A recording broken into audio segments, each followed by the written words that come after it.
Hey folks, welcome to the Unsung Podcast. I'm scaring my neighbours a little bit by talking louder than I normally talk in my flat because I don't ever talk to myself.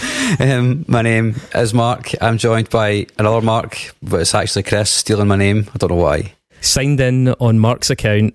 I do this actually in a lot of Mark's different accounts now that I've got access to them. His bank account, his Yahoo account. Yahoo? You didn't know you had one, but yeah. his OnlyFans account, all of them. All the weirdest stuff I can think of as well, which is not as weird as the stuff that was already on there. Speaking of weird, we're joined by a guy who's like travelled forward in time a little bit. Yeah, somewhat. I don't know. I feel like I sound like I'm in the future, and I guess I am. You're 11 hours ahead of us, aren't you? Yeah, something like that. It's the tables have turned since we've last done this, where it's dark for you guys and light for me. So I'm kicking here in a nice warm morning glow. That is, of course, Crag, just to let everybody know your name. Kind of important. Crag in Castle Rock. Yeah, probably the most sunlight we're going to get, Mark, for the next 3 months is from Crag's little square window in this laptop here. Yeah, I bet the temperature's roughly the same though, because it's been really fucking warm, for the past week, which is not nice. No, we've had torrential flooding, which has been real fun. People are losing their homes and all the rest of it, and it's all just a warm up for the bushfires and stuff that are inevitably coming. But there's other good stuff coming to Castle Rock. Mudhoney, I heard they're playing in your tiny little town. Castlemaine, yeah. Mudhoney are coming. Castlemaine. And Castle Rock is a Stephen King thing. That's the fictional town that Stephen King bases all his stories on. Yeah. That's the fictional place I'm on the call from. Mudhoney are playing in Castlemaine. Yeah, totally. There's a place called the Theatre Royal, which is, I think it's the oldest running theatre cinema in the Southern Hemisphere. We're totally spoiled for live music. There's actually too much, like post-COVID, like a lot of venues and stuff got funding to survive, and bands and artists and stuff got money to survive as well, and it's ended up there's almost too much stuff on. You're a booker, you know what you're talking about, and it's you try and book a band and not have it clash with something else, but it's like every night here there's just tons going on because they're trying to kind of reactivate the regional touring circuit and all the rest of it. So Crag, it's a cautionary tale about socialism if ever I heard one. It is indeed. Too much music, musicians are eating, they can afford their utility bills, new clothes. It's a dystopian hellscape. But you just can't afford to go to a gig because you can't go to 5 gigs a night and get a pint and have something to eat as well and pay your rent. I don't want you to take this the wrong way. I don't think you'll take this the wrong way because you probably sympathise, right? But the way you've described Castlemaine, the fact that I can't remember its fucking name as well, I do imagine a sort of Natural Born Killers-esque, like a gas station with a steel sign swinging, like a motel sign that's sparking on and off. A dog runs across the street half a mile down the road. A pickup truck's been abandoned. Like I don't really know in that picture where Mudhoney are going to play. Maybe in the diner, but did you see that? I sent you a picture of Cusack Motors. Remember? That's very much like what you're describing. But exactly, yeah. That strengthened my impression. The venue that they're playing at is remember that dodgy music video I sent you? It's in that very venue. So I will have shared a stage with Mudhoney at some point. That's pretty badass, and it's going to be awesome as well because just famously an awesome live band still. Yeah, I hope so. Talking about awesome live bands, this special episode of the Unsung Podcast, this Covermount mixtape extravaganza, is brought to you by Muse. And the NME. And the NME. Wow. Such good company to keep.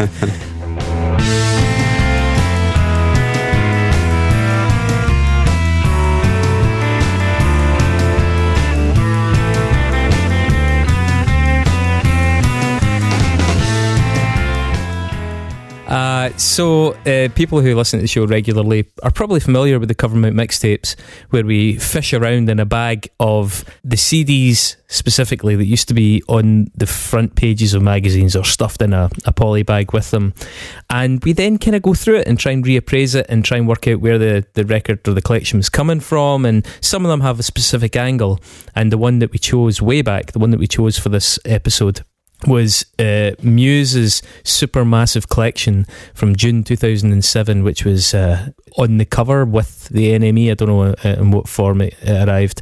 It's in a jewel case, so I'm guessing it was in a poly bag or something. Yeah, and anybody who's familiar with the Unsung podcast, or fairly familiar, probably knows at least my feelings on Muse. Probably Mark's. I had a listen to the Muse episode you did with the guest last time, and standout was Chris said that Matt Bellamy looked like a Lego man where someone had tried to scratch his face off.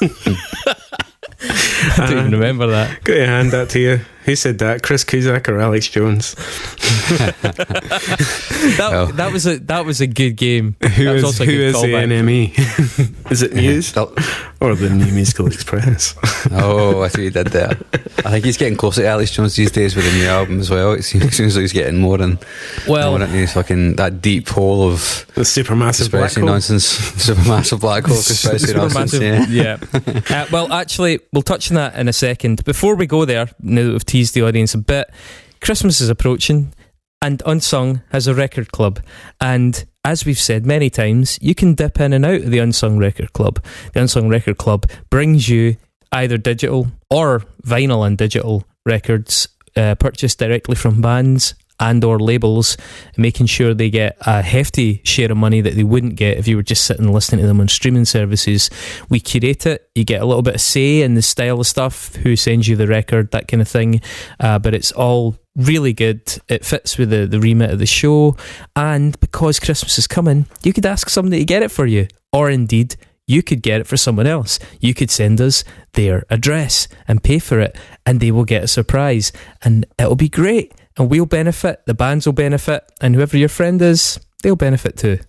How's that for a pitch, Mark? Is that all right? Yeah, sounds pretty good. So if you want to learn more about that, the tiers that are involved, how much it costs, etc., go to patreon.com/unsungpod. And with Christmas coming up, there's also something we always do at Christmas, and it's going to be our first Christmas together, Chris. Did you know that? Yeah. It's longer than most marriages. It really is.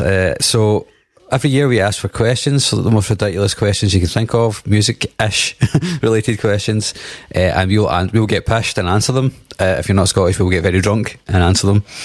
And yeah, so if you have a ridiculous musical question that you'd like to that just pops into your head anywhere, as long as you've got your phone or something on you, just hit us up on social media. It's Facebook or Instagram or twitter.com/unsungpod, and the more ridiculous the better, and you might even get answered by a famous-ish person. I mean, we don't really deal with top tier famous people in this show. we're not allowed to those parties, but the kind of next step down, the ones that you kind of really also kind of want to be friends with, we've got a few of them in the bag, and we're going to be sort of semi-randomly sending out questions for them to answer as well, and we've also asked those folks to just give us a record that defined their year, that something that really stood out that they thought was special to pass on to you. So that should be a nice little novelty, so you never know when you ask your question if you'll be met with an awesome reply from somebody that you grew up listening to. People of note, shall we say? Let's call them that. People of note that are not us. Better folk than us. Yeah. People have accomplished things. Speaking of people who have accomplished things, on June the 16th and 17th of 2007, Muse played Wembley Stadium. Did you know that? Oh, good Lord. Well, if you were anywhere near the NME website in the 10 days prior to experience the onslaught of publicity, then yes, you did know that, because you couldn't avoid knowing that. It was a level of synchronicity that has really not happened outside the US government and Lockheed Martin, I don't think. So it just an absolute fucking onslaught. Like, this one magazine just spread its fucking pages as wide as it could and let Muse fuck it right down the staples. It was just horrendous. Absolutely fucking shameless. And to accompany that orgy of promotion came this curated, and we'll say curated in inverted commas because and maybe a touch of scepticism on the go, this curated Covermount CD of artists and tunes and people who might call themselves artists. Yes, so should we place this record, this band in this era, in the context of what was happening at this time? Do you want to talk about the cover first? Because the cover looks like one of those karaoke apps or something like that. It doesn't say like Muse to me. And in the cover of the actual magazine, I had a look, and it was like picture of Muse, the guys, and then everything around it was like boom, boom, boom, boom, boom, like personally selected by Muse, but Muse was like a font that looked like a signature, and it's just so weird, like exclusive track by Muse, especially for this. And but the actual CD cover looked like it was for a karaoke bar or something. It was kind of black and gold with stars. I don't know, you have to look it up.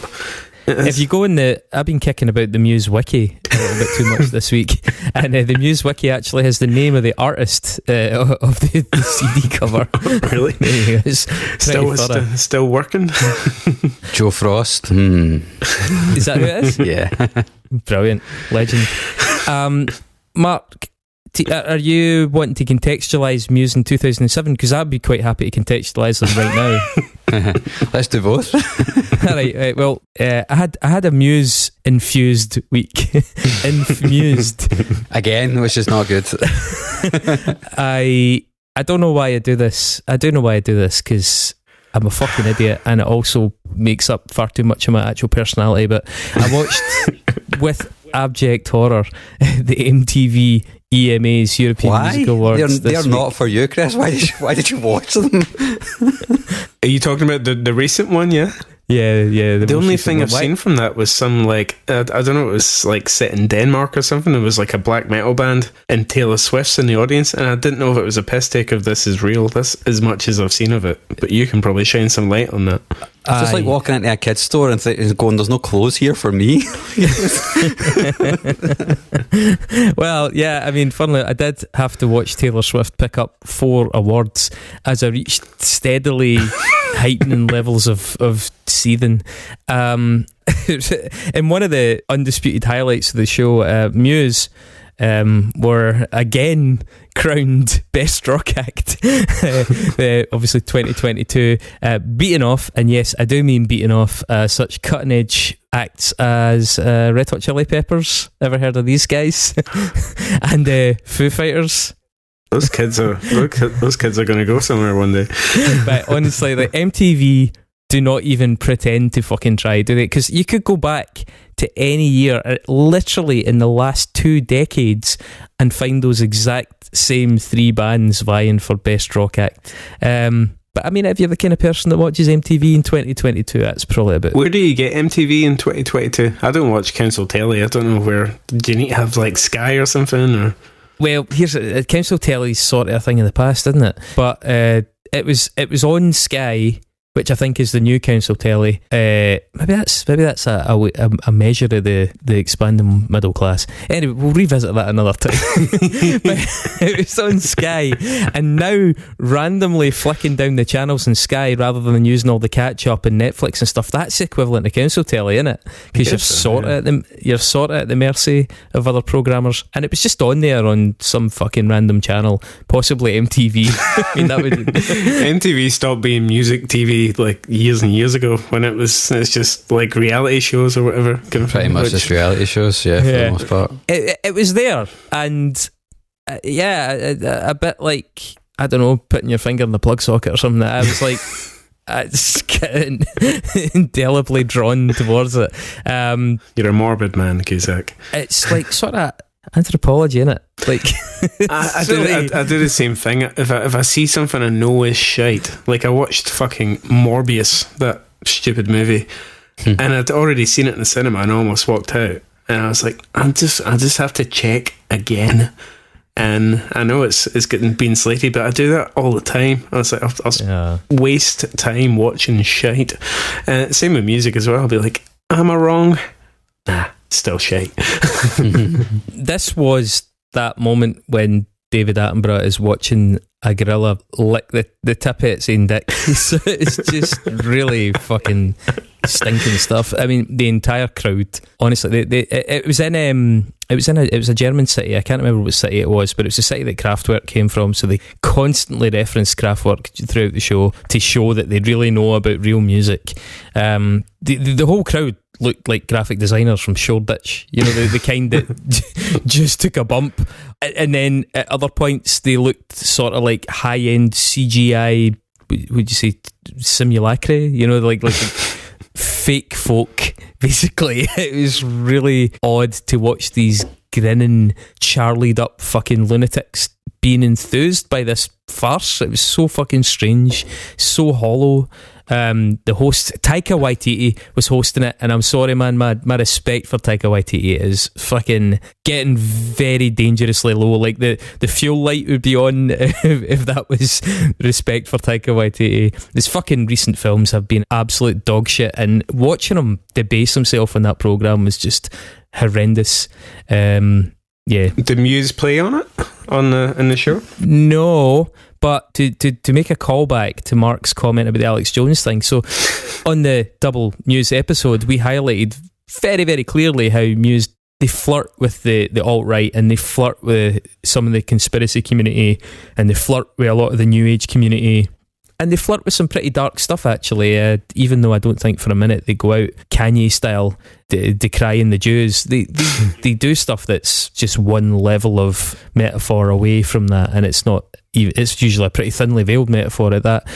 But they came out, got their award, and in the most bizarre piece of virtue signalling that I've seen from them in some time, dedicated it to the people of Ukraine. And I was like, but Muse, have you not like spent the last fucking 10 years like spreading basically Russian bot propaganda and the kind of horse shit that you get from the exact same pundits that right now say we need to stop funding the Ukrainian resistance against Russian invasion? I mean, they just can't make up their fucking minds. All that rhetoric, all the fucking pictures of drones on the front of their fucking album covers, like, it's so fucking facile, you know, it's so thin and poorly considered, because now America is ploughing weaponry into Ukraine to try and keep those people alive. And, you know, Muse just need to shut the fuck up. I mean, they made a kind of token gesture towards the Iranian movement as well, which is great that they mentioned it, but frankly, looking at that crowd, it didn't fucking penetrate very far, man. That fucking frothing goons down the front, like,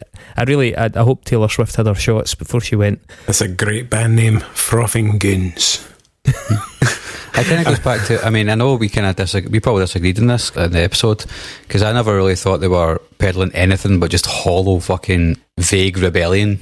And what you just said there about what they did at the VMAs just underlines that they have no focus. They're just cotton on to a general sense of, oh, everything's a bit shit and we should rise up against the government.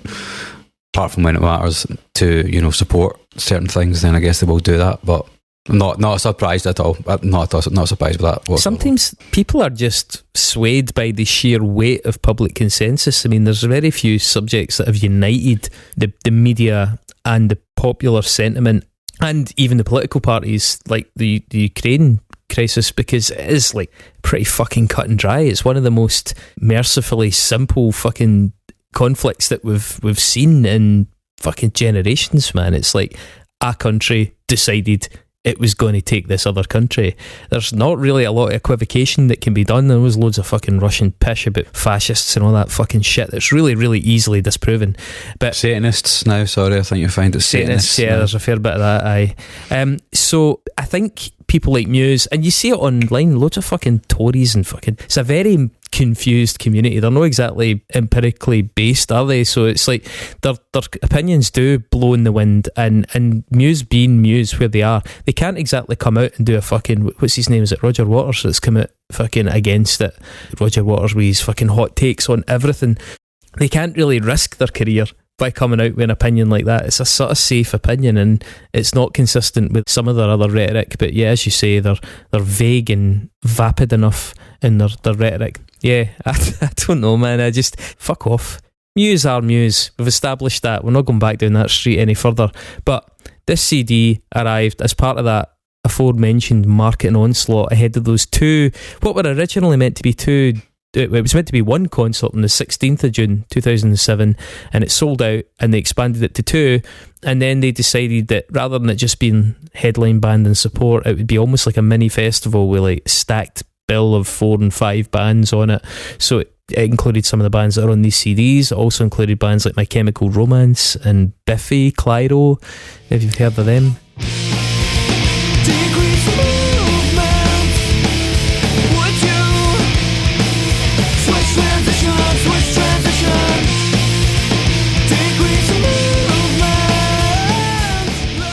I have to say that I know that all the artwork and everything around it says that this collection includes bands that played those shows. There's only one band on that collection that actually played those shows. And NME actually fucked up a bit in the run up to that show with some of that. I found, thanks to the Muse wiki, I found a quote from Matt Bellamy. Literally, the quote says, "These are the tracks we'll listen before Wembley." It sounds like the Matt bot is malfunctioning. It's either that or Matt Bellamy cares so little about NME that he couldn't be bothered saying the word. I've got some theories on this, which we'll get to, I'm sure. Do you think Matt's just an AI? I think he's No, absolutely not. I don't know. I'll save my theories. I'll save my hot take for the end, but there's definitely some trolling going on. Okay, so these are the tracks Muse listen before Wembley. The Muse wiki described this as a compilation put together by Muse featuring songs from their influences, the support acts at Wembley Stadium, and their cover of Man of Mystery.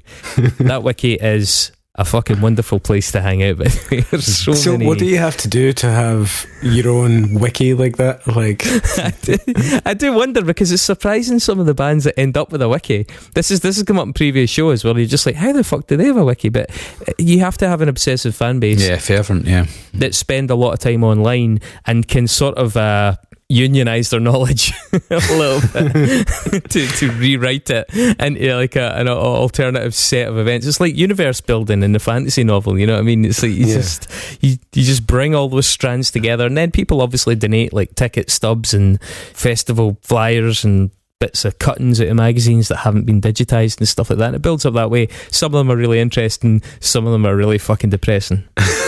Yeah, I mean, I think a lot of them, it comes from bands that are from a certain era, like that early 2000s. Like for Muse, for example, it would probably have blossomed out of like message board culture. So things that aren't readily available on the internet, you know, there's not reams and reams and stuff, so the geeks out there will get together and put it all together. Well, like Mark's saying, I think like they were on the cusp, but you know, it's that kind of internet changeover, the popularisation of the internet. They still had fans that were just on the edge of that, and so they came out of message board culture and started to build these wikis, which was kind of a thing for a while.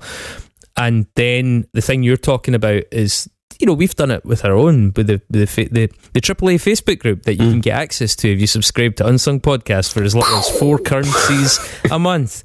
Go to unsungpod.net/donate and do that. Anyway, on our AAA Unsung group, we have sort of put out appeals to people saying, you know, send us pictures of old Covermount tapes and things like that you can't find online. So it's a really interesting way to gather in shit that people have lying about in drawers, and obviously you're crowdsourcing an incredible trove of knowledge, and that extends to magazines, and you know, some of the most interesting ones are like local paper articles, you know, like the Toronto Sun or fucking the Castlemaine Inquirer, the Stirling Observer. Yeah, those kind of things where the band has come to town and they've done a token interview with a local paper and there's something there that isn't somewhere else, and that shit's pretty interesting. Muse just have an extra ingredient to them though with their fucking bullshit, that there's also just a lot of fucking shite that nods to what their songs are about and takes you to places that it's like, don't take people there, come on, don't fucking spread that. But anyway, yeah, it was useful for these purposes. I would like to put a little bit into context into where Muse are in their career at this point, because the lead up to this show at Wembley is quite interesting. This was released on the touring cycle for Black Holes and Revelations.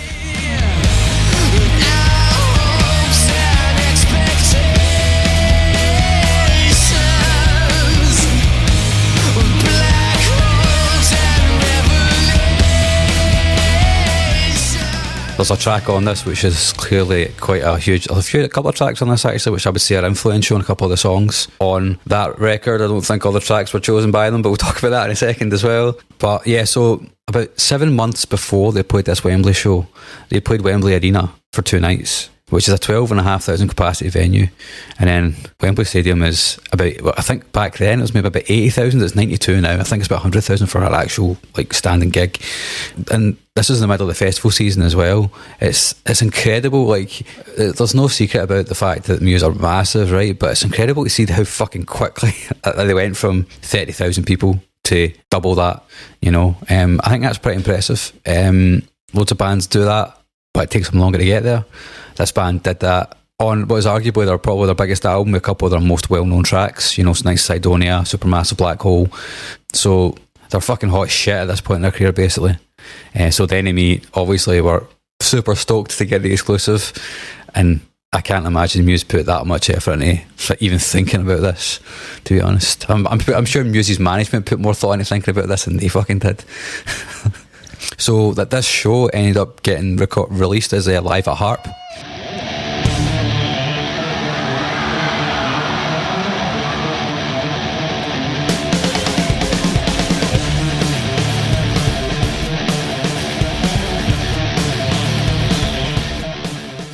Which was a live album. It came out in 2008.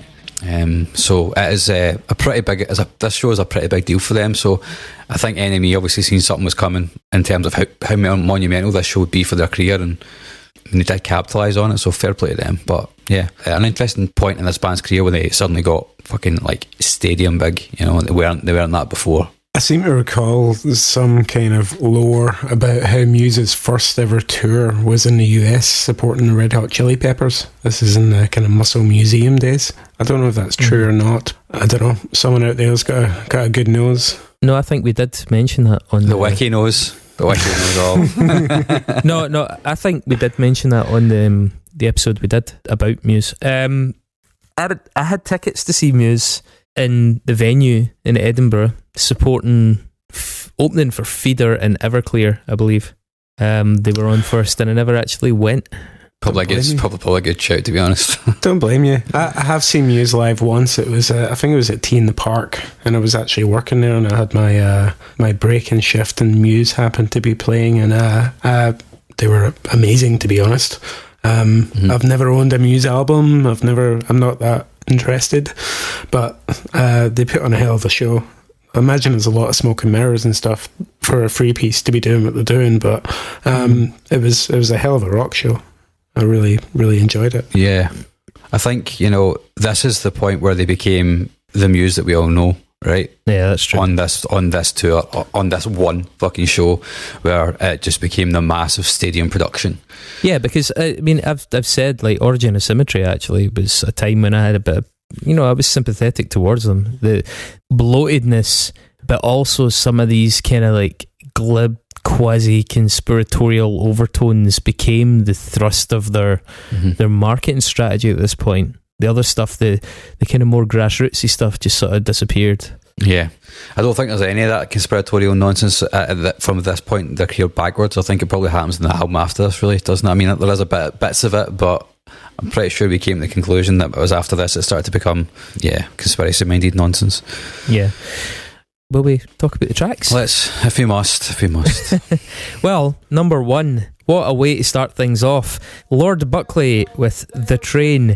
Jam, city rats, crisscross, ratitude, latitude, batitude, attitude, Nogsley, Dogsley, Frogsley, Homstown, Bombstown, your town, my town, way place, say place, gay place, Routney, Voutney, Fitney, Schnicksnaw, Crascraw, Ashaball, Avalanche, Ponce, Pie, Farsville, Darsville, Harsville. Enemy Explains. Now I got this off the wiki so this was actually in the magazine when you got the CD. Enemy had like a little printed thing, right? So there's little quotes. So Enemy Explains, Muse claim this American eccentric from the 1940s invented rap.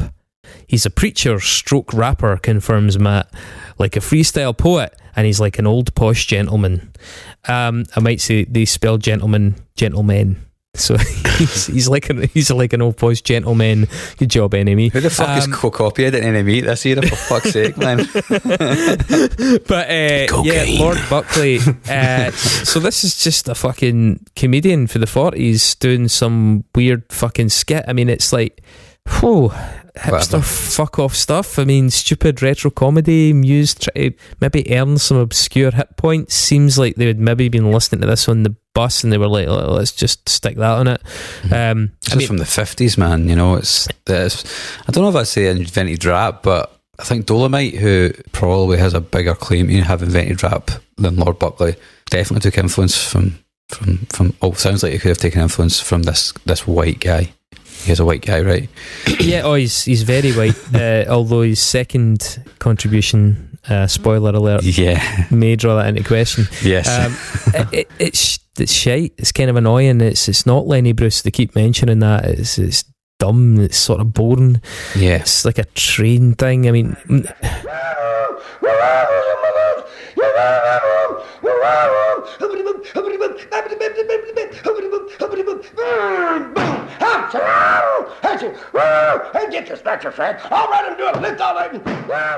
The guy's unfiltered Nexus juice. So I'd never heard of Lord Buckley, and that leads to my theory of this being like a troll on the NME. And it's like, yeah, we're going to force however many CDs went out to like make you listen to this.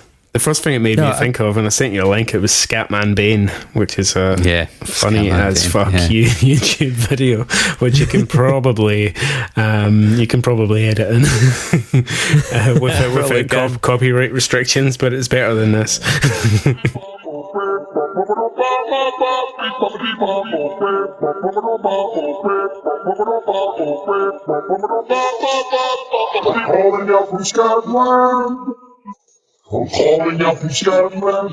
I bet the fucking whoever it was, the assistant or intern or whoever that was having to get the permissions for these tracks was losing their fucking mind trying to find the copyright holder for Lord Buckley. Digging them up, literally. I mean, nobody wants a full song and a comp to be monopolised by this kind of nonsense. Apparently, Lord Buckley had big fans in the form of George Harrison and Frank Zappa. Zappa, I suppose, makes sense because it's fucking gonzo, isn't it? Lenny Bruce liked him, and what?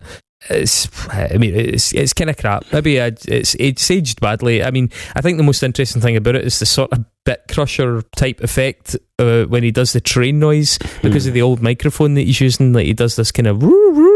And there's a really interesting distorted effect through the whatever sequence of preamps and stuff that he's using, and it's quite an interesting effect, but that's purely from a super geeky point of view. I mean, it's the kind of effect that Muse would have built into a guitar. That's what it is. They probably did after hearing Lord Buckley. That's probably where this is when you feel like, you know, saying some for its time, you know, you could say, because we're talking 40s 50s kind of thing, and for its time it probably was quite wild.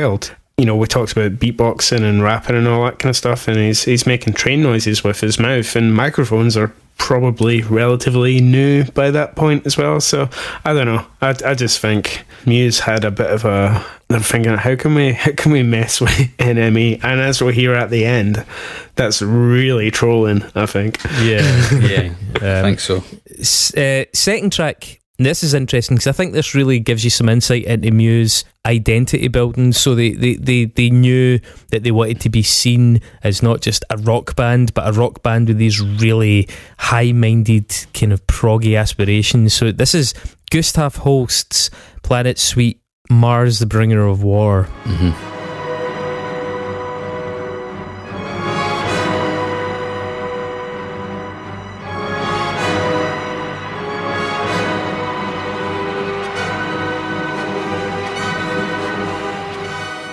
Just a snippet from the planet. It's just, I presume you very much would fit on it. You know? It's a snippet. It's the Mars Bringer of War snippet that people would really recognise. Enemy explains English composer Holst and his classical prog with heavy metal muscles foretells of the oncoming storm. Further proof, Muse are exploring new classical directions. And that, I think, is, that's self-aware and it's reputational. It's Muse sort of trying to bleed this grandiosity into their identity in people's minds, to consolidate it. Even from way back at the start, Matt always spoke about how the classical composers had a big influence on his songwriting, and it does become more apparent after this period as well, clearly. I think I vaguely remember when I was doing research that it was definitely mentioned as an influence by Matt at some point. Could have been after this though, I don't know, I can't remember. He's a classical pianist, isn't he? So he's in he can play, but I think I've seen some kind of breakdowns of like what he's doing, and it's like he's just playing the hits. He's playing like the classical composers because he knows how to do it, and it's impressive. But Gustav Holst, so a big fan of Wagner, which seems pretty obvious, I think. That all said, given Wagner's reputation, he seemed like a good egg otherwise. Nice guy, bit of a conscience, big influence on Benjamin Britten. And the first thing he did after this was Hymn of Jesus after the Planet Suite.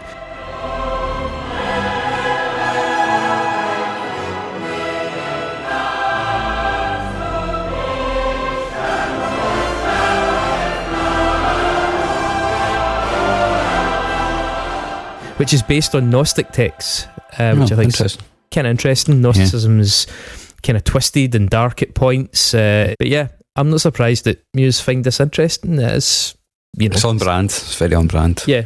The third track, Claw, with a song called Good Stuff. Coming out of my mouth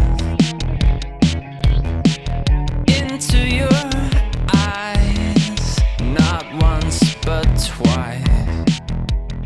NME says, with Dom's love of klaxons and the streets, Muse are now funked up. Brixton's Claw split up soon after this track came out, but the brains behind now produce shit disco. The guitars are very Muse, and the funkiness of the bass line does remind me of Muse in this era too. I can kind of get that this would be a legit influence for somebody in the band.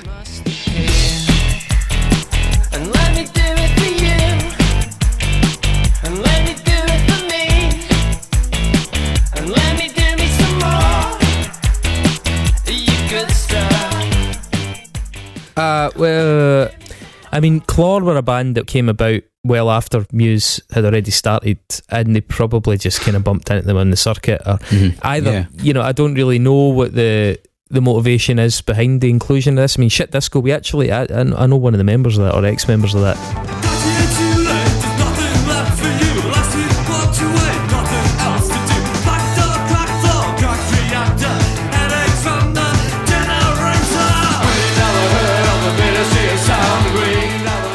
They used to have flat parties about 30 metres from where I'm sitting right now. They had a flat in the basement on the street next to mine. I've slept there many a time. Yeah, exactly. You were doing the rounds here when they were doing that as well. Definitely. They were pretty famously wild as well, those parties. They went on for a long time. This tune's kind of gonzo pop. It's not terrible. It's a bit twee. Some kind of interesting, weird atonality in it. There's loads of touches of Devo, and there's some hints of Pavement. I actually have. Now, I've been trying really fucking hard to regress and try and disentangle these memories. I have either played with Claw, or I was tour managing, and that's very, very inverted commas, a band who supported Claw at the Free Butt in Brighton. I suspect it's the latter. I think I was tour managing the band that played with them, and it was a fucking travesty. It was a band called Fighting Red Adair, and the tour is like the stuff of legends. Like it was a 3-day tour. They got up to more fucking insanity in 3 days than pretty much any band I know got up to in their entire career. And that gig in particular ended up with a guy chugging a bottle of Jägermeister and then projectile vomiting off the stage.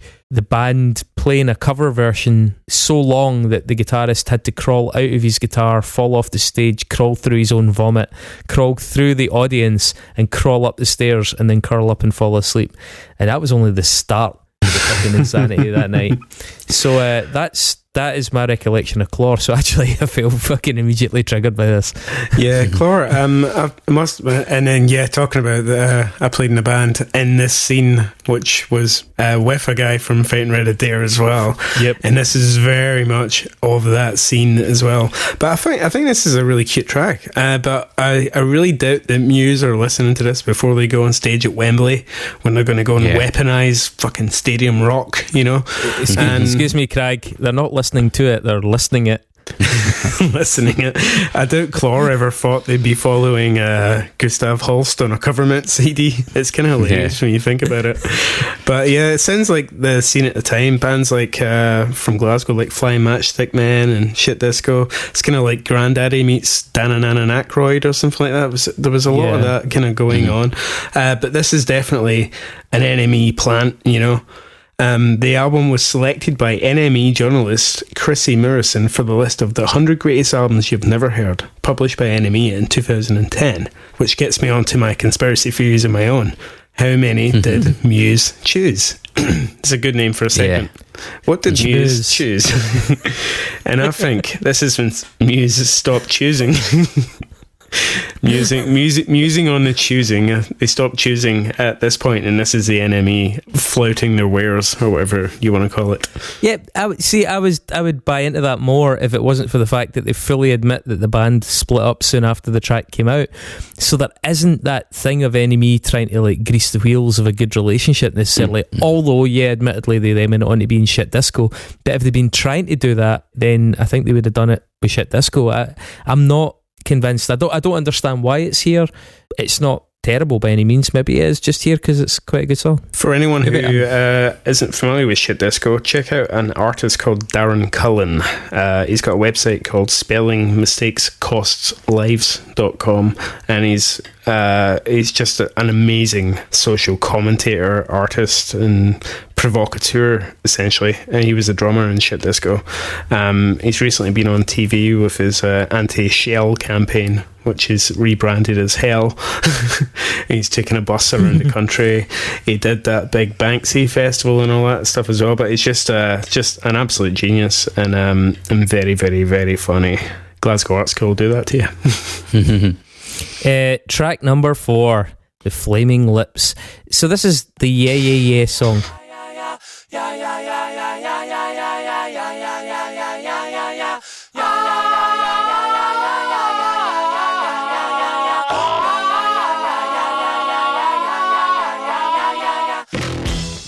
This is what that fucking song is called. So that little stupid refrain, I've heard it. It obviously sounds like Flaming Lips, but I didn't know what the fuck the song was called. That's it. NME says, Wayne Coyne's magic realist wonderland of giant rabbits and evil glove puppets is only a few galaxies away from Matt's own private universe.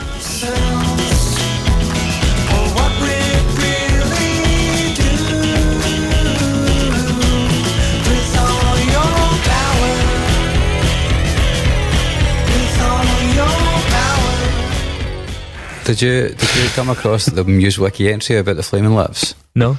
So Matt says, I like the Flaming Lips. They have the same balloons as us at the end of their gig. nice work there, Matt.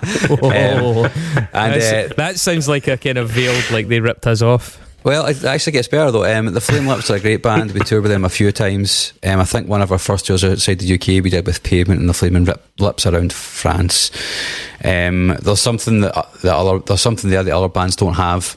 However, lead guitarist of Flaming Lips has recently spoken about his dislike of Muse on Twitter. So, what are you going to do about that?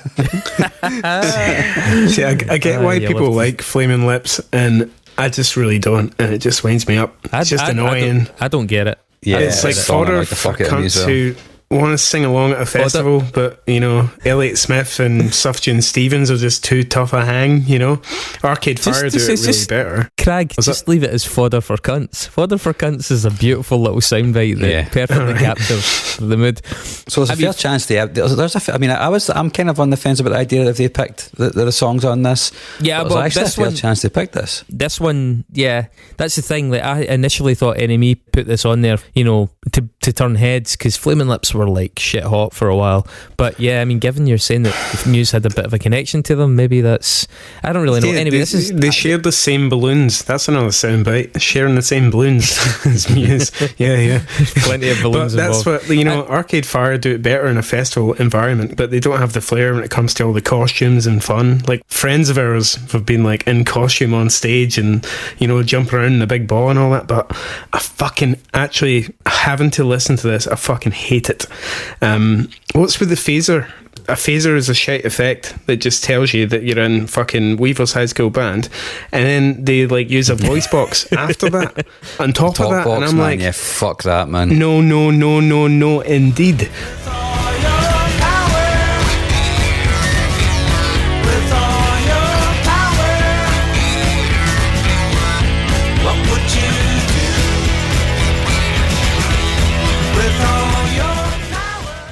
Living on a Prayer, got that covered. Weaver's High School Band, Phaser, got that covered. This actually wound me up. Yeah. Yeah, it really, yeah. This song in particular is like advert orientated pish. Like, this is one of those ones that was beaten to death by its use in adverts as well. The Flaming Lips for me managed to frequently be both non-committal beige, but yet offensively graspy for sync money. You know, they have that horrible palatability for fucking just any product. Like, you can apply them even for fucking washing machines to cheese. They're like a Coachella band or something like that. This song is just so annoyingly whimsical, and that pretty much captures the entire vibe, I think. And it works well for ads as a result. You're right. Let's get it to fuck. Track 5, Lightning Bolt. Lightning Bolt. Lightning Bolt. Lightning Bolt's Magic Mountain.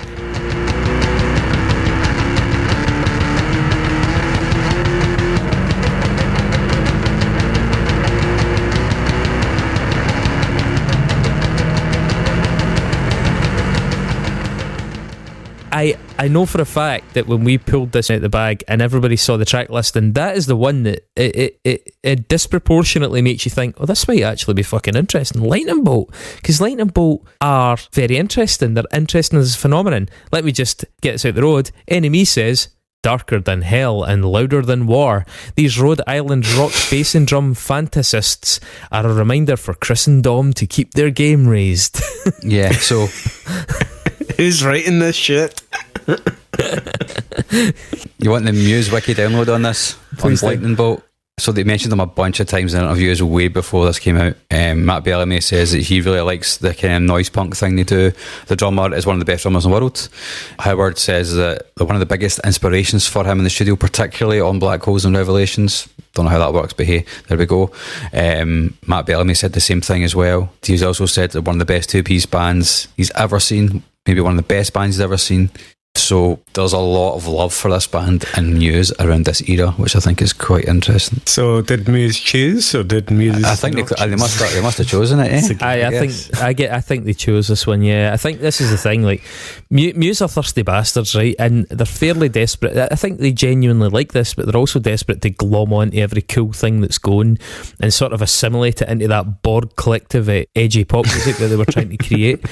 They do actually have elements of this in their sound, especially the delivery of the bass. There's multiple layers and the synth pedals, and you know, I think that makes this a pretty consistent choice. It's annoying because it's clearly a cool guy move. With the sequencing on this is fucking psychological warfare.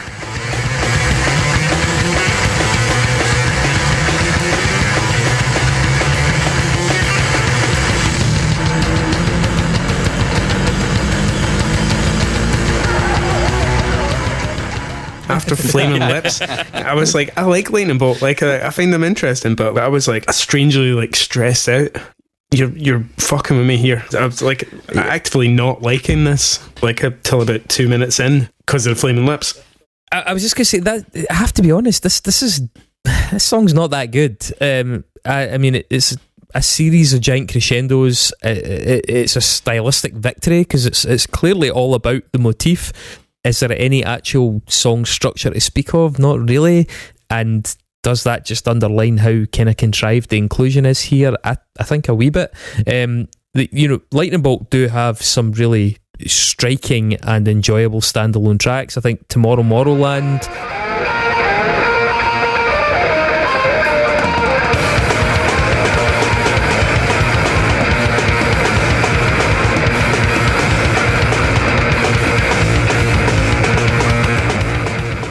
And the track Birdie off the same album are far, far better, and I think I would give you the benefit of the doubt if they were chosen, because they are actually a best foot forward, like, we want you to like this band, here's a tune that you might actually dig, even if this isn't what you're usually into. I don't really understand the choice. It doesn't seem... They're a live band, but if you're Muse backstage about to go on to play to, umpteen people in Wembley, by the end of this song you're like going, yeah, what was the quote from the NMA saying, like, they listen this they were on their game. But this is like one of the tracks on the selection where I'm like, yeah, you're not going to be listening to Clore going out before you go and play to millions of folk, but you might listen to this and go like, all the flaming yes, geese it, here we fucking go. I could do that. Yeah. I mean, it is interesting because there's maybe a sort of pay it forward aspect if Muse did put this on there saying, this is a great band, we've got a lot of profile, let's put them out there and see if people get into them. And if that worked, fantastic, well done. I think it's fair to underline the fucking sheer disparity in realities between Lightning Bolt and Muse, though, because they're assimilating some of the cool points, right? But Lightning Bolt are two stinky guys that tour in basically a hippie mobile across, like, they were famously toured across the States, hardly ever washing. They were notoriously fucking bogging when they arrived at shows. They're unbelievably fucking talented guys. What's the drummer? Is it Brian? I can't remember the drummer's name right now. He is absolutely Chippendale, is that right? He's absolutely fucking incredible. The bassist is nearly imagine as the good. Chippendales touring and no washing. But the reality, like, Lightning Bolt were the closest to like a kind of a squat band, like a crustcore, crusty, grindy, fucking dirty dreadlocks squat band, yet we're then getting invited to play at All Tomorrow's parties. They're an interesting band because there's so many other things other than just the riffs they play. And I don't know if Muse get that. Maybe they do, maybe I'm reading too much into it, but certainly the only thing they seem to get that I can tell is that you can put loads of really cool synths on a bass and then just it sounds fucking awesome. That's about it. And for people that love Lightning Bolt, there's so much more to the band that is worth familiarising yourself with beyond just, doesn't that bass sound fucking cool? I was there at that All Tomorrow's Parties gig, Camber Sands one. I think it's 2004 or 7, something like that. Don't know, too old. When they annoyed Steve Albini? Yeah, it was, and it was like Violent Femmes and Wolf Eyes and things like that, and they were the only band that refused to play on the stage, so that put into the lore where they play just kind of on the floor and everyone's around them, and it's just a fucking racket as well. A lot of people in Glasgow remember the Grand Ole Opry show as well, which did the same thing. Yep. That was you were probably both there. Yeah, I was right against the drum kit, man. I was like because that's the thing, you end up holding up the cymbal stands because people are falling onto them. You're literally holding his drum kit together for him as he's playing it. Yeah, it's an amazing band for so many reasons that are much richer and deeper than just, isn't that fast and heavy, and but Muse don't have any of that stuff in it. They have some aspects of the bass tones. Well, I would say that they also share something else in common with them, but I think it might be a kind of reverse thing, because this song uses the Shepherd scale. Have you ever heard of the Shepherd scale? No. It's when the notes keep ascending but never resolve, and this whole song does that, like, throughout. It's the same riff over and over again, ascending, never really resolves. It changes up in dynamics, but it never really resolves. Plug-in Baby riff is exactly the same. Is there a drone above your head right now plugging Matt Bellamy into your brain? I'm just saying. It tracks. Who the fuck is this? That's the most Matt Bellamy thing I've ever heard. Mark got hacked. But no, the reason I found out about the Shepherd scale is because it's used quite a lot by Hans Zimmer in a lot of his films, which kind of creates that tension. So, Crag, you said it felt like psychological warfare. A song deliberately made to make you feel uneasy because it never actually resolves. You know, so putting it right next to Flaming Lips is like practically psychological warfare because you're going from nice and happy to something which never finishes. Mark, you know, see if you keep mental. saying smart things like that, we're going to have to put the monthly subscription up to $5. So track 6, Shy Child, Generation Y brackets, we got it.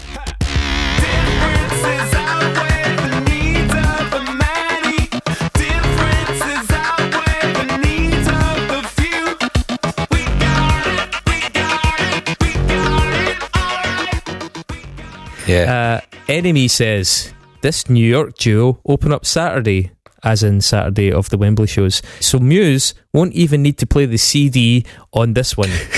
Get there early to see them, Dom orders. Was that the only band to play to actually support them? Is it Shy Child? Yeah, it was the only band. Mm-hmm. Yeah, this is so. I wasn't familiar with this, and it isn't awful. The guy's vocals a bit grating. Apparently, this was the first ever American act to play the new Wembley. Yeah, which is crazy, right? Mm-hmm.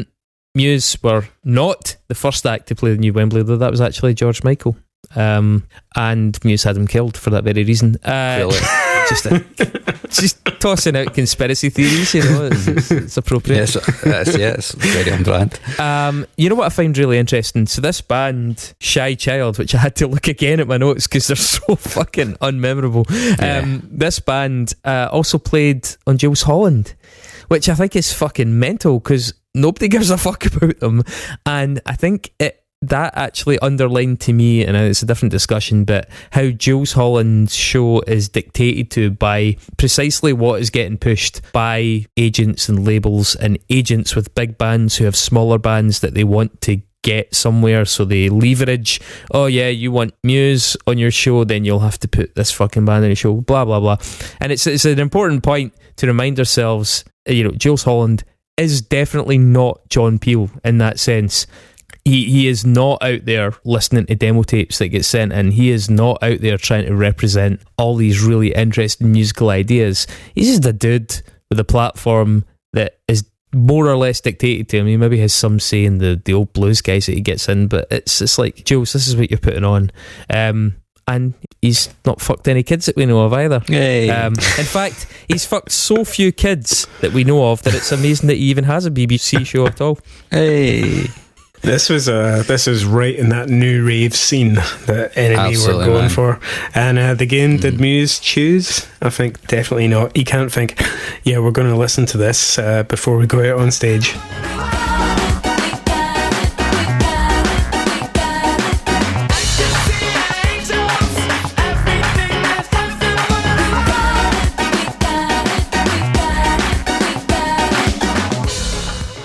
But they were on the tour, so it's that sort of thing where Muse's management were like, right, we're putting this band on.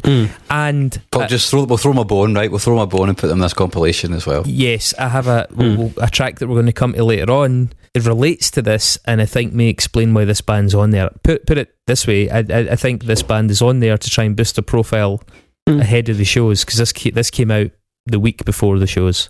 I don't mind it. It's kind of cute. There's I'd rather it was instrumental. The kind of we got it bit is really grating, but there's some really cool sounds Very on the much track. so. I think some weird effects. The production's pretty good, but yeah, pretty unmemorable, as Chris was saying.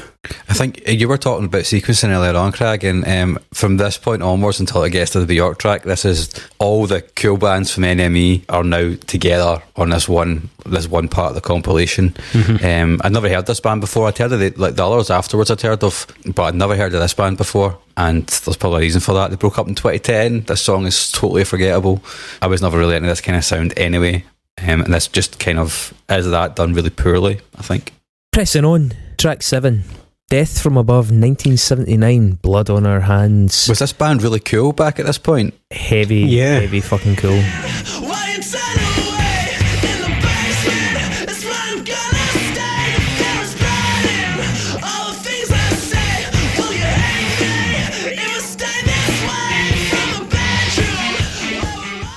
This is a Remember this sleazy band who band's- made it big.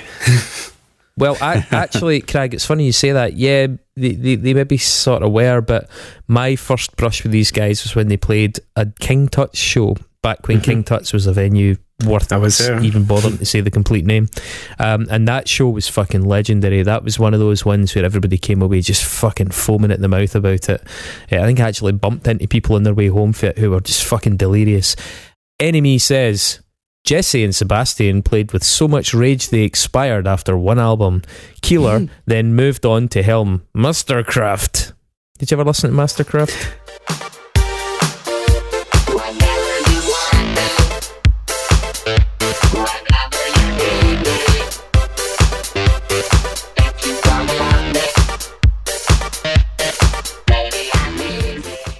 I've played with Mastercraft before. They're actually quite good. I've got a bit of an affinity for that kind of glitchy DIY dance punk DFA kind of thing. It's so funny that this band had to change their name from Death from Above to Death from Above 1979, I think it was, because of the James Murphy label basically taking up my task. But yeah, when I was looking into this, I was like, I'd really like it. I would want to, if I was going on stage in Wembley, which is what we're getting at, this is what Muse are listening to. This is good.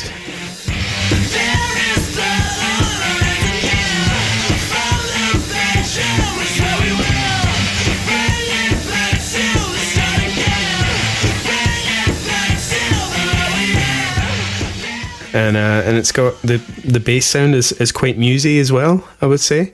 But Yeah. they didn't break up because they were just so brutal.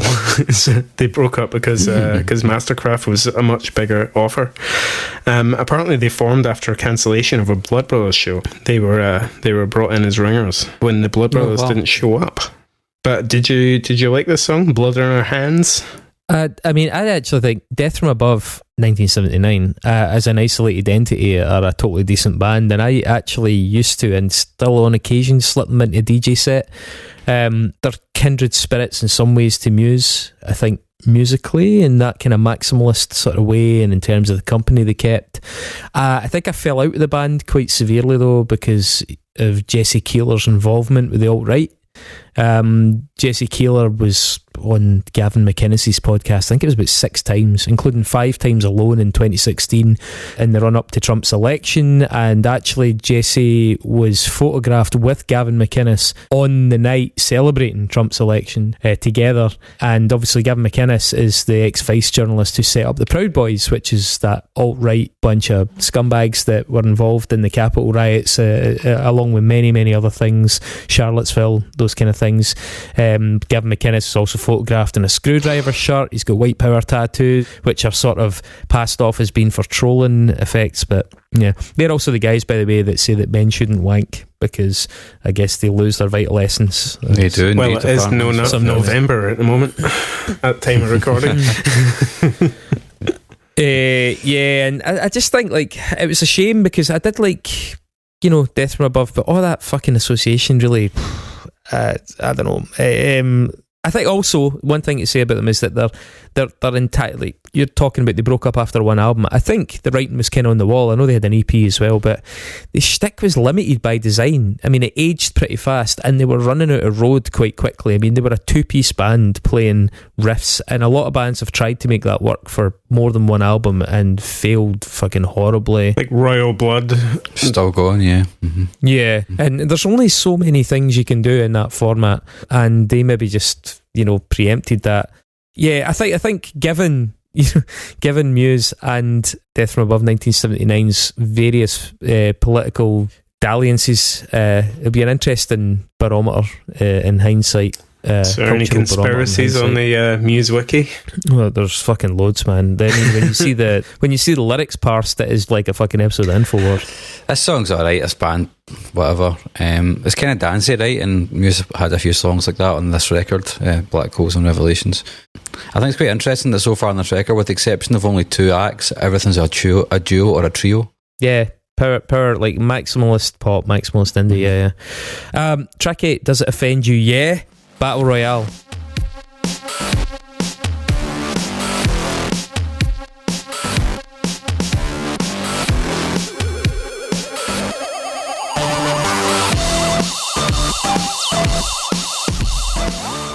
Enemy says, the slickest, sickest group on the new rave block. DIOYYs, cubic squelches, are just the thing to whip Dom up to fighting weight. I don't know how you can be whipped up to fighting weight, but that's the mixed metaphor they've gone for. That's the least of the problems in this article so far, to be fair, mate. Couple of sausage suppers. You were part of the new rave scene, were you not? Yeah, and I do have a soft spot for this kind of glitchy, heavy thing. It's really good for like DJing and stuff and cutting up. And this song, especially, the drop's pretty cool as well.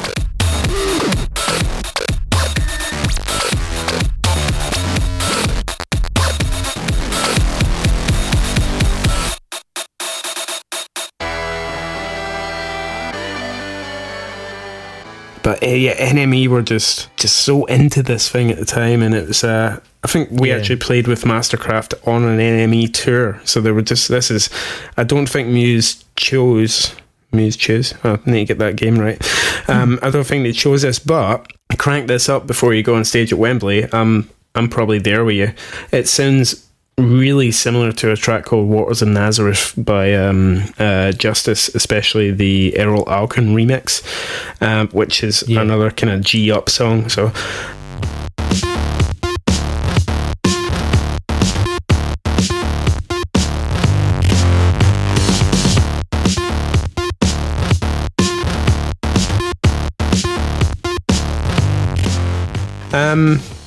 this is definitely Enemy choosing it.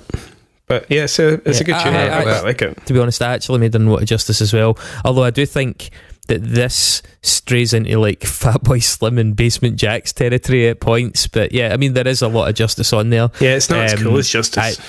I didn't actually know what does it offend you as a band's name that I saw about loads, and I never really fucking was able to place what they sounded like. I expected something a bit more like The Rapture.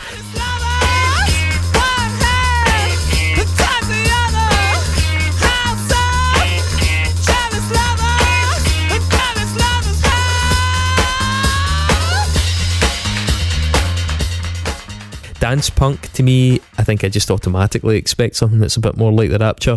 Is it sort of like post-new rave, like new rave? I don't really know. This is right middle new rave, wasn't it? Well, bass is kind of fat, but I find the song tedious as fuck. I guess that it's a little bit leaner than some of those other dance bands that we mentioned, so I guess it makes it more indie, but yeah, guitar noodly breaks, I suppose, make it a bit indie as well. I'm not really... It was a genre that just completely fucking passed me by. If we were ever to do an episode on it, it would be a fucking arduous experience for me. I really couldn't get into it. But yeah, rubbing hands. I think the big hit was We Are Rockstars, I think it was. But this definitely wasn't one of the big hits. But I don't mind it. I quite like the hi-hat on it. It's, G me up if I'm going to. It doesn't really do anything for me, but... does it offend you? It doesn't offend me, sadly. I mean, I'd probably be more annoyed by it if it offended me, but it's just kind of there. This band did remix Map of the Problematique on Black Holes and Revelations, and Matt was interested in collaborating with them for some time. So I actually think you may have picked this. Muse choose. Yeah, ding ding.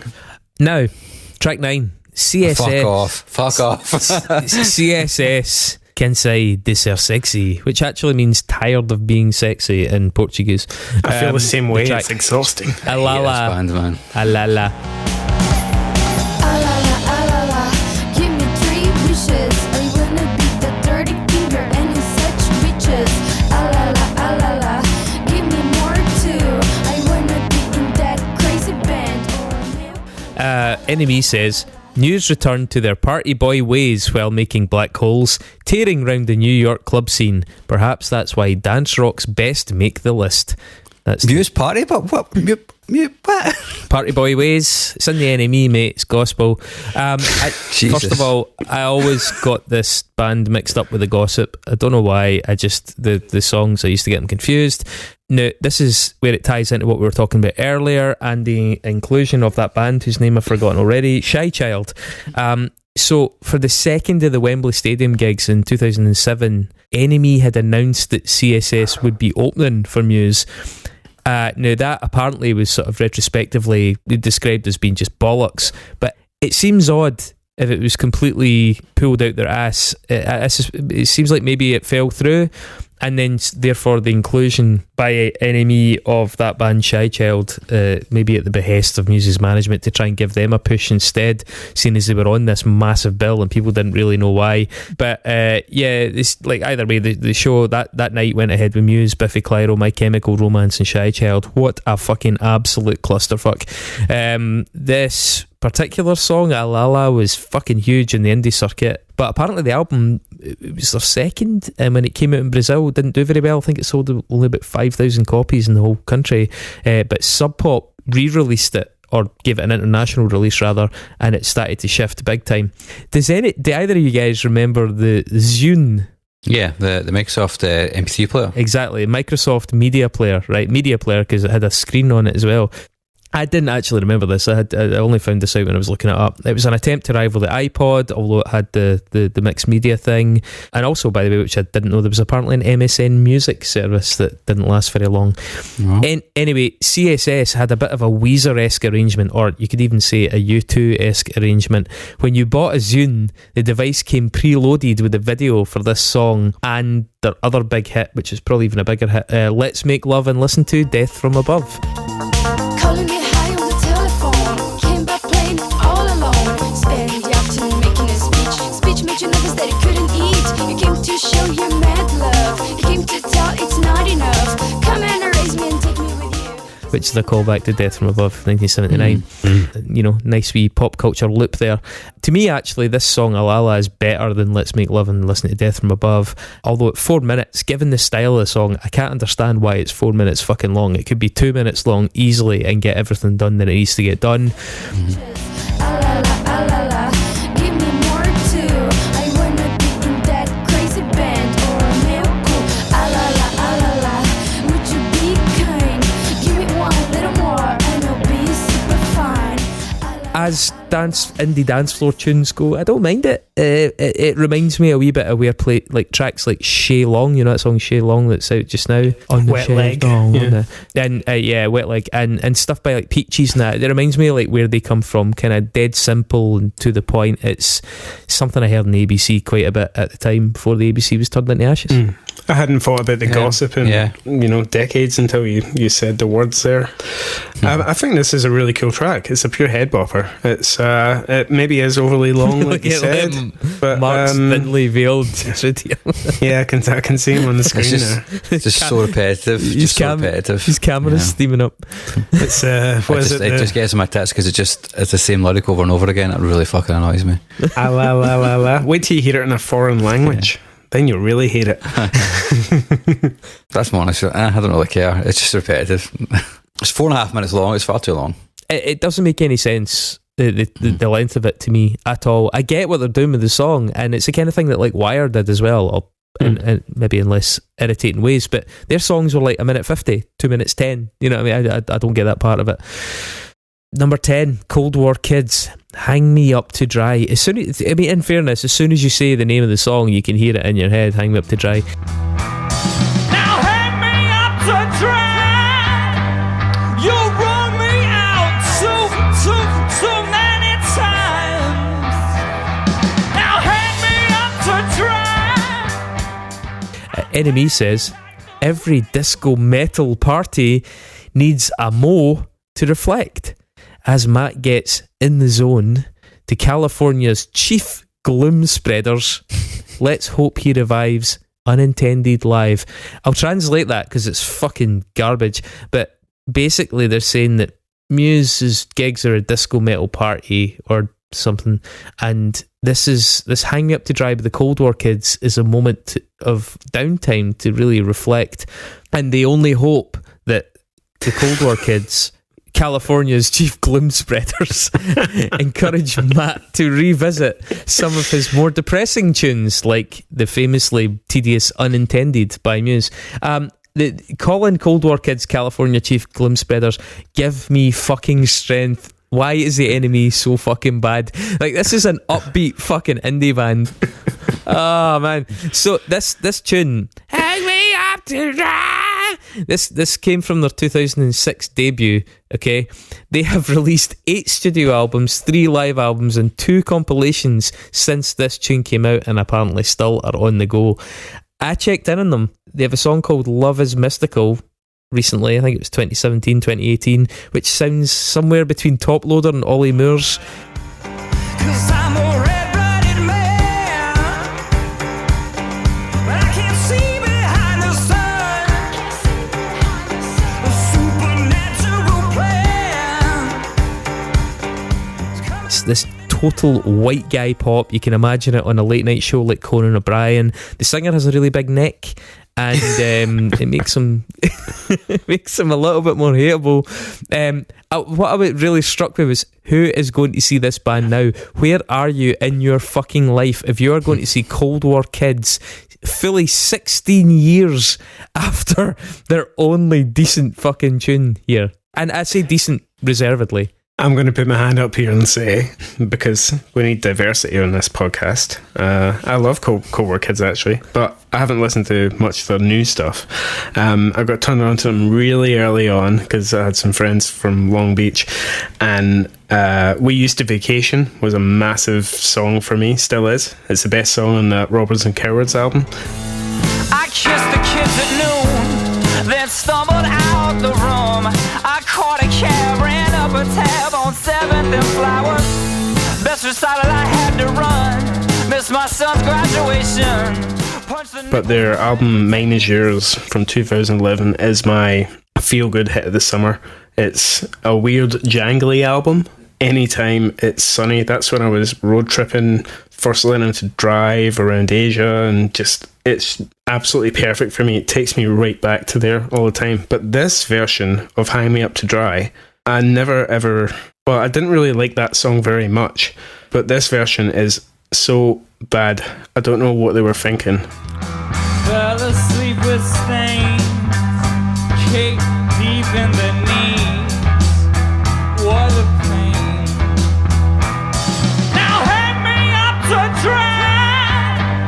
You run me. It's pish, man. Yeah. They're known for just having disjointed kind of harmonies, but even the instruments are just out of key with each other as well on it. It's like, this is like a record label proviso, like this has to be on there. It's just, they're a kind of a weird and wonky band at times anyway, and I get it. The singer's not like singing like he's Whitney Houston or something like that. It's they just can't harmonise, and the piano in this just it drove me absolutely insane on it otherwise. Yeah, that was the worst. Yeah. I've got to say that so that this band supported Muse in the North American leg of this tour. And I wonder if maybe they wanted to have a song on the record by them, but the label said, no, you need to get a live one instead, and then just give them this push. I bet the band had a pure redneck about this getting out there as well. You know, it sounds like fucking David Helfgott through a fucking Shannon mixer. Yeah, I mean, we've tried to figure out why live or inferior live versions getting things in our mixtape original episode especially. Yeah, I don't know. I think it would be in the interest of the band to have put a good version on, but that song was so, inverted commas, valuable to them, given that it was their only hit at that point. They probably didn't want to put the original on and didn't feel that anything else did it justice. It was maybe that combination of like identifiable, but we can't give them the original version because we're still trying to sell the fucking MP3s at 79 pence a pop. Too many times. Now hang me up to dry. I'm burning like the whites of your eyes. So maybe it was some kind of calculation on that basis. I don't even want to call it a one-hit wonder. This only got to number 57 in the UK. I mean, we heard it a lot, but it didn't actually shift that well. And it was their highest charting song by some way here. They did get a tune in number 5 in the US, which was a much, much more successful than this, called First. Never get mad. You play the game, though it's unfair. They're all the same. Who can compare? First you lose trust, and you get worried. Night after night. It came out a number of years later, and it's like kind of teases a millennial whip throughout it and sounds like it's been written for a sports montage. I don't have any real time for the band. I appreciate you have a nostalgic connection to them, Crag, but they are very of this moment, and the fact that they're still going, the fact that they're still releasing, the fact that they're still shooting what look like not expensive videos, but not dirt cheap videos. Like, who the fuck has got the money to invest in this? Yeah, check out the track "We Used to Vacation" from that same album. It's that's a real standout. I think that'll change your mind. And that "Mine Is Yours" album. But yeah, this is just fodder for cunts. There we go. Again. Now things are going to take a bit of a left turn here because we can't possibly use that term. Track 11, Bjork, "Triumph of a Heart." Where's Dave when you need him?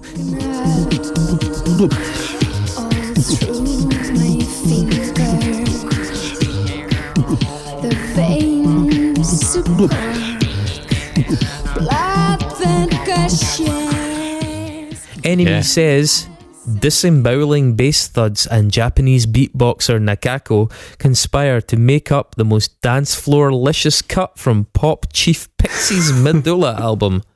Did they listen to the wrong fucking... Not only did they listen to the wrong fucking song, they read the wrong fucking liner notes as well. Because Razel is the beatboxer on this. Well, they've got it attributed to Nakako. And it's Dokaka as well. That's the person I'm thinking of, because they're both also of them are beatboxing on this record. Yeah, both of them are on it, I believe. Yeah. I have a beatboxing friend and I asked him about this song and sent him it, and he said I thought he would dig it because that's what he does, and he said it's shite. Music experimented to the point that it is devoid of all meaning. You can't really argue with the pros. We had this conversation when we did the Bjork episode, which you can go back and listen to. You know, we did a full Bjork episode. We were respectful and thorough. I don't give a fuck about the Medulla album whatsoever. It's kind of conceptual. It's all done with the human voice. So this track, likewise, no instruments involved. This was actually the last song on that album, although it came out as a video. The video, as we know by now, thanks to Crag sharing it this afternoon on our group chat, is fucking demented genius on the part of Spike Jonze. It is absolutely fucking brilliant, where she's basically married to a cat, or living with a cat, and she goes out to the pub and gets steaming in the pub. The cat sits at home looking disapproving. The cat goes out in the car to pick her up on the road because she's pissed. The cat takes her home, and then they start dancing, and it's absolutely fucking top shelf. Like, it is amazing. Like, you barely even notice the song by the point, because you're just like, this video is so fucking good and so into it. I think the concept of the tune, like, I kind of agree with your friend, the concept is better than the result. Although one thing I do really like, if you watch the video, is that it's actually a different audio. So the middle section of the video, the middle section in the video is the people, the actors and actresses that are in the pub start doing like a kind of improvisational noise thing, and it's actually fucking really, really cool.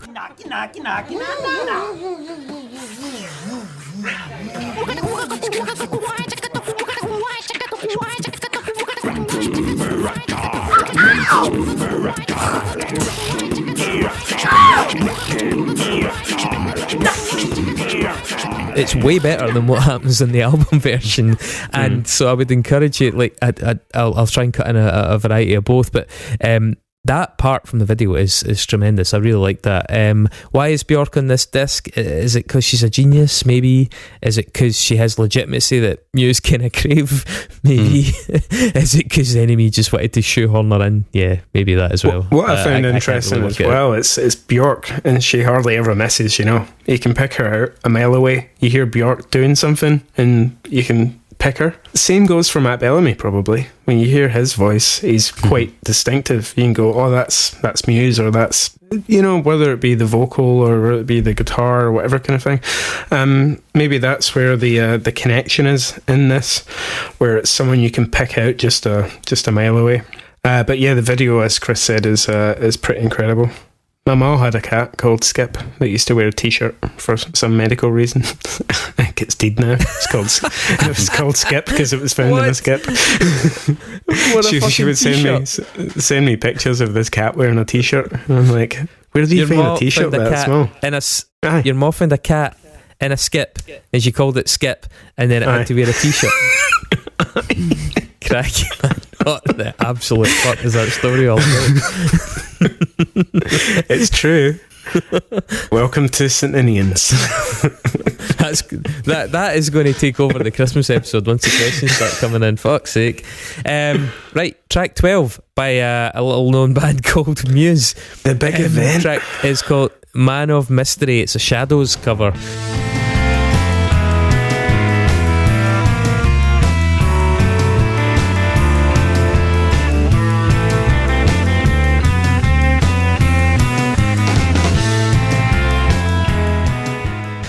Enemy says, and Enemy has quite a lot to say to this one. Yep, this brand new Muse track is fast becoming a live favourite. A cover of 1960s a cover of 1960s instrumental group and, whisper it, sometime Cliff Richard backing band The Shadows was recorded by the band in double quick time to be included on this CD. Muse had to use a mobile studio on their laptops to mix and complete the track. They worked overnight on their tour bus between European shows to get the instrumental finished and emailed over to us in time. Fortunately, they made the deadline, and here it is for you. Apparently they did play this live on the tour quite a lot. They played this pretty much every night, yeah. Oh, pretty much, well, From more May or to less July. every night. According to the Muse wiki, it dropped to bi-nightly by the end of the tour, and then they never played it ever again on any other tours that I'm aware of.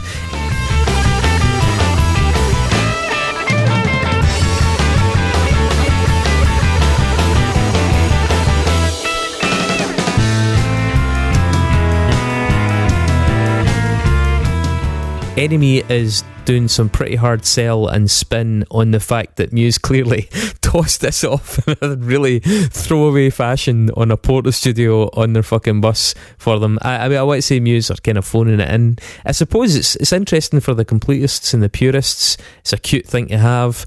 There's not a lot to it. It's just mainly just a wee riff, no vocals. As you say, they played it quite a lot. They obviously weren't up for giving anything too valuable to this compilation, despite the fact that Enemy had run an article every single fucking day on the band ahead of the shows and pushed them to the extent that it seems like Muse's management had compromised on the Enemy editors. So I think Enemy could probably be forgiven for feeling a little shortchanged that this is the exclusive that they got for it. But yeah, I found it, you know, when I knew there was a Muse track in this, I thought it would be a full Muse track or a B-side, but like a respectable, fully realised piece of music.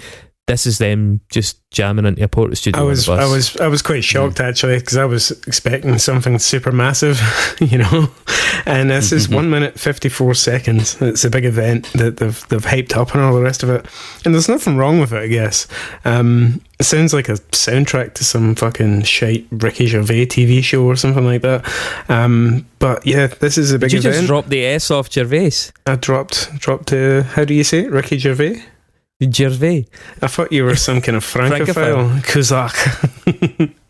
Christoph Kuzak. That's your new intro now. Gervais. He's a funny man. Ah. Is that what you call him, Ricky Gervais? Gervais, aye. You fucking peasants. And the solo in this is gash as well. You can tell it's been done in the back of a tour bus. And so whip out the pentatonic. Even I can play that. Hey, go tell Hank Marvin. I imagine this was probably played right before Nights of Sidonia, because it's got the exact same vibe. They probably were playing it on the tour because it maybe fit in or around that song, because it's got the same kind of feel. It's the only logical explanation I can think of, really. It's a bit of a shrug, given that it was fucking built up to that. But there you go. and then the compilation finishes in strange fashion. Almost 12 minutes long, mate. What the fuck? We're back to Lord Buckley with a track called The Naz, N-A-Z-Z. There's me, and there's you. And I dig all you cats out there whipping and wailing and jumping up and down and sucking up that fine juice and patting each other on the back and telling each other who the greatest cat in the world is. Mr. Malenkov, Mr. Dalenkov, Mr. Enemy says, more facts about Buckley. He would often receive visitors in the nude. He pioneered the use of LSD and dubbed the rest of his family with noble titles. Quite a character, I'm sure we all agree. So basically, in this, an old white comedian adopts the audio equivalent of blackface. It reminds me a wee bit of Tune Yards in that respect. Not that thing is, right, I'm certainly not going to apply modern standards to the 1940s and 50s. It's not fair, and it's not even that I inherently oppose any style of comedy that in theory that involves some aspect of imitating another culture. For example, I think it's fucking mental that the Apu character was kicked off The Simpsons. But I do find it highly unlikely that Muse or NME would have attempted to include this if this disc had come out a decade later. It is, as Mark says, 12 minutes. It's a fucking 12-minute shiter at that. It really isn't funny. Wait a minute, babies. Tell you what I'm gonna do. I ain't gonna take two for 680 you cats, but I'm gonna take 12 of you studs and straighten you all at the same time. Is it a generational thing? Am I a wee bit jaded? What is the fucking point here? Satire, insight. I don't get it. It's a kind of faux preacher skit. Like, I just did I miss something? Did you guys laugh? It's a really weird choice, and this is why I think Muse are just trolling the NME here. They're like going, all right, we're going to give you 1 minute 54 of our music, and you're going to have to put on 11 minute 50, 12 minutes of this weird guy from the 50s. I kind of doff my cap a wee bit to Muse if they're going like, oh, fuck off, NME. You know, it's like if they're saying, yeah, this is a stipulation that we have to open and close with this guy, this weird guy from the 50s. And did Muse choose? That's the question again. I think they did. On the flip of that though, man, you have to like be a little bit disgusted at the fucking weak-kneed sycophancy of the NME that they actually went along with it. They're like, after all we've done for you, we get 1 minute 50, and then you give us fucking, like, was it 16 minutes in total of that fucking pish? I mean, I feel like a massive bump in sales though, so I guess the joke's really on Muse, isn't it? Yeah. I wasn't being serious there, mate. How many of these CDs? I thought you meant Lord Buckley. Yeah, I mean, Lord Buckley probably did get a massive bump in sales. How many was suppressed? I don't know. Back then, NME was probably shifting 30,000 copies or something like that. I don't know. Guess fuck knows, man. Could have been a lot more than that. It could have been fucking 10 times that. I don't even know. Yeah. I mean, this song is a total WTF, right? Like, it becomes a jazz song, which is kind of, as Dolomite did that as well, which is where I can maybe see where they're getting that rap thing from they spoke about on the first track. But I don't know, it's pretty out there for something that was released in 1955, but it doesn't make it good. No, it doesn't. Any conclusions? I mean, I'm never going to give Muse a fair hearing because just as an entity they annoy the fuck out of me. You can hear me rant about that at length if you want to go and listen to the Muse episode. This disc is fine. There's a couple of famous indie songs in it, Flaming Lips and CSS, that go from shite to passable.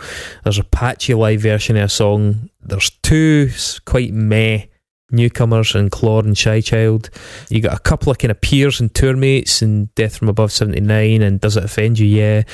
There are a couple in there for cred, I think, Bjork and Lightning Bolt. And then there's a couple of bits of rando shite bookending it. It's not the worst collection ever, but on closer inspection, neither is it as exciting or as adventurous as I thought it was going to be at first. You know, when we pulled it out the bag and saw this Bjork, Lightning Bolt, this could actually be quite good. It's actually, once you get into it, you're like, oh no, actually it's really not very good. It's Muse and it's NME, and everyone by either is fairly suspect. Yeah, I think I totally agree. Like, it was the same vibe. Oh, this could be quite interesting, and it just turns out that it's not. It does some predictable things, something classical, something a bit weird. You know, they're trying to be cool, and then it just a lot of shite that really hasn't aged very well, but is very much from the era. Is it the worst one we've done so far? I don't know, but it's not like any of them have been particularly amazing, to be honest. But this is probably the one that annoyed me the most, I think, out of the ones we've done. We've had some proper corkers. So it's not like we're taking pot shots at 1993 and kind of like we have done in the past. But yeah. Interesting.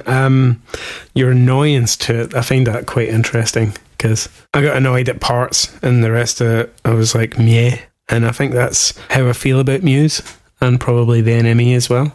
Actually, I'm more interested in NME now because their lack of editorial creative control, or whatever you want to call it, definitely. They're desperate, man. Circling the drain. Yeah, definitely. So, will we do our kind of shag, marry, avoid that we did last time then, guys? Anyone care to go first? I'll go first. The best song is Lightning Bolt.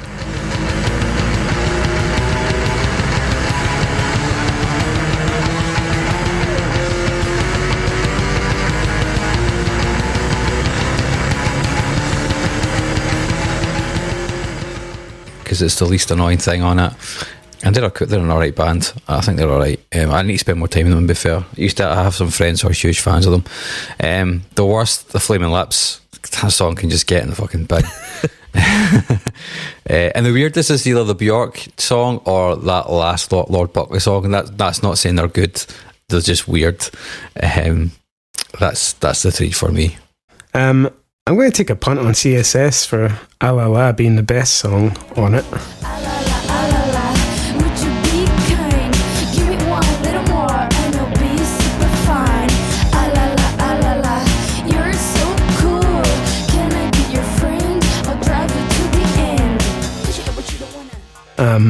Of the bunch. The worst for me is the sound of Mark falling off his chair there. Yeah, seen that. The worst is I'm with Mark on the Flaming Lips, the Yeah song. That drove me fucking batty. If I never hear that song again, I will be still unhappy. Weirdest, probably the Muse track, Man of Mystery. Not because it's mysterious, it's just I'm thinking about what was actually going on behind the scenes here, and then them pulling like a power move on the NME and going like, here you get like a minute 54 of something, and then you have to play Lord Buckley for 12 minutes after it, after all your hyping up and all the rest of it. Yeah, so that's the one I'm most curious about, which makes it weird to me. So I'd love to be a fly on the wall for that one. Not meaning to be too hip, but I think Lightning Bolt is the most interesting by a country mile, and so that ends up being the best. I mean, the Death from Above one could have been good, and the Bjork one could have been good, but I don't think they're the right songs. The worst, I mean, Flaming Lips, I fucking hate them, although I do find that that last Lord Buckley one just so fucking unlistenably fucking irritating and pointless. The weirdest, I'm going to take the weirdest title in a different way. I'm gonna go for Mars, the Bringer of War.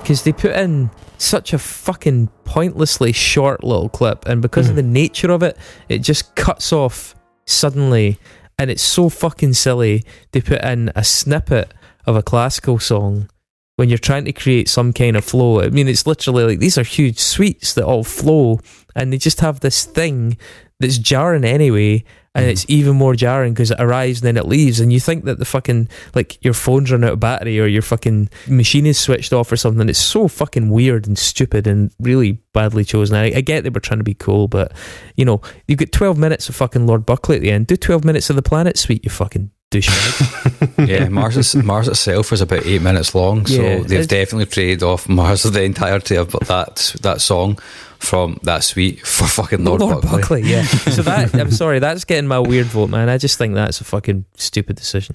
Anyway, guys, we got through it. We did it. The whole thing is weird. Thank God. There is one more question. Should we Shiggle the bag? Oh yeah, shall we select our next fucking sentence from the sack? Hang on a second. You hear it? And the winner is Wake Up, a 15-track guide to new North American indie, featuring The Shins, Broken Social Scene, Clap Your Hands, Say Yeah, courtesy of Uncut Magazine. This doesn't look all that bad. Famous last words, mate. Band of Horses, TV and the Radio, Metric of Montreal. Could be alright, aye. Final Fantasy, Decemberists. Let's see how we got on with that. There might actually be some decent stuff in this. Sounds very flannelly. It does, yeah. It's. I suspect these will all be the wrong songs. Like, so these are all bands that have good songs, but this looks like it could be all the wrong songs. You just got to wake up to them, man. That's it. We'll reconvene to tackle that at some point in 2023, I imagine. Yes. Indeed. Well, nice talking to you boys. Yeah, it has been a joy to have you again. Just a wee reminder before we go that if you could share this podcast, comment when we post it out online, that would be super appreciated. Yeah, please. And go to unsungpod.net/donate and please sign your ass up. And indeed sign somebody else up for the record club, because Christmas is coming and there is frankly nothing better you could do with that money. Absolutely. See ya. Bye. Bye-bye. Bye-bye, driver.